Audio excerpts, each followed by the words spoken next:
నీకెన్నిసార్లు చెప్పాను జలుబు దగ్గు లేదా జ్వరం ఉన్నప్పుడు పాపకి పాలివ్వొద్దని? అలా ఇస్తే పాపకు కూడా అంటుకుంటుంది. ఇందులో ఆ పెద్దామ కన్సర్న్ 100% కరెక్ట్, కానీ కాన్సెప్ట్ తప్పు.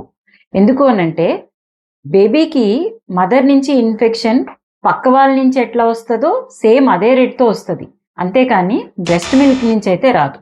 అయితే బేబీకి ఇన్ఫెక్షన్ రాకుండా ఉండాలి అని అంటే చిన్న చిన్న టిప్స్ చేసుకుంటే సరిపోతుంది. బేబీని హ్యాండిల్ చేసే ముందర చక్కగా శానిటైజర్ రాసుకోవటం కానీ, హ్యాండ్ వాష్ చేసుకోవటం కానీ, బేబీకి బ్రెస్ట్ ఫీడ్ చేసేటప్పుడు మాస్క్ పెట్టుకోవటం కానీ, అట్ ద సేమ్ టైం ఒక మంచి నీట్ టవల్ కప్పుకుంటే బేబీకి మదర్కి డైరెక్ట్ కాంటాక్ట్ ఉండదు. ఆ టైంలో బ్రెస్ట్ ఫీడ్ అయిపోయిన తర్వాత బేబీని పక్కన వాళ్ళకి హ్యాండిల్ చేసేస్తే బేబీకి కావాల్సిన న్యూట్రిషన్ ఉంటుంది, బేబీకి కంటిన్యూస్గా మదర్ నుంచి ఇమ్యూనిటీ ఇంకా ఎక్కువ వెళ్తూ ఉంటుంది. అట్ ద సేమ్ టైం బేబీకి బ్రెస్ట్ మిల్క్ కంటిన్యూ కూడా చేయొచ్చు. సో ఇన్ఫెక్షన్ ట్రాన్స్మిట్ అవుతున్నది direct droplets and direct contact వలన, కానీ బ్రెస్ట్ మిల్క్ వలన కాదు. So whenever mother is unhealthy, సిక్గా ఉన్నప్పుడు బ్రెస్ట్ మిల్క్ ఎట్టి పరిస్థితుల్లో ఆపొద్దు.